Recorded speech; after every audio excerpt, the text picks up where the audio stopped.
Time now for everybody's favorite segment of the program, a visit by my wife, Jean Edelman. Jean, a student of the healing arts, Reiki, traditional Chinese medicine, homeopathy, acupuncture, and of course, macrobiotic and plant-based cooking. Here's Jean.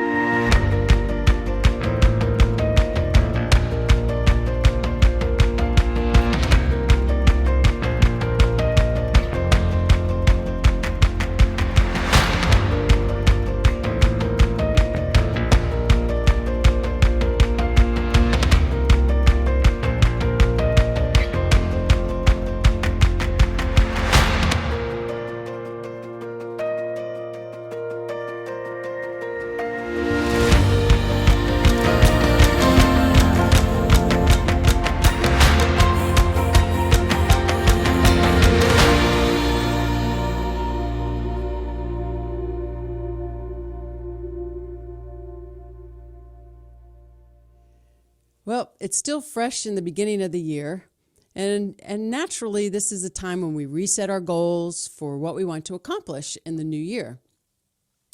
Well, how'd we do last year? Did we accomplish everything we wanted to? Is there anything that we want to change for this year? Rick and I always sit and write down our goals for the year. Writing down our goals make them real. They make them concrete in our mind. We break down our goals as an individual, as a couple, for our business. The individual can be broken down by very personal. What do we want to accomplish in the morning, by afternoon, by evening? We could break it down by morning and evening. Do we want to break down our goals as a daily, weekly, monthly, semi-monthly goal? What are our self-care goals? This comes first. If we're to take care of everyone else in our life, our self-care must come first. In regards to our self-care and our personal goals, we shouldn't even put a foot on the ground before we get out of bed in the morning without having some type of self-care game plan for the day. Are we finding our quiet? Are we planning and preparing healthy meals? Breakfast, lunch, and dinner. That's what we need to have in our game plan. Do we have a physical plan? Are we walking? Do we have an exercise class we love? Are we taking breaks during the day and getting away from our electronics? Do we have an emotional plan? Are we journaling? Do we have a professional that we can talk with when life gets a little too complicated? Are we making time to rest, restore, refresh? Do we have a spiritual plan? Are we meditating? Maybe there's some retreat that we want to go to. Are we connecting to a higher power? Do we have gratitude and kindness in our life for ourselves and others? And then do we have a plan for community? Are we connected with like-minded people? Are there groups that we want to join? Where can we volunteer our time, effort, and energy? And so this week, it's a simple word of the week.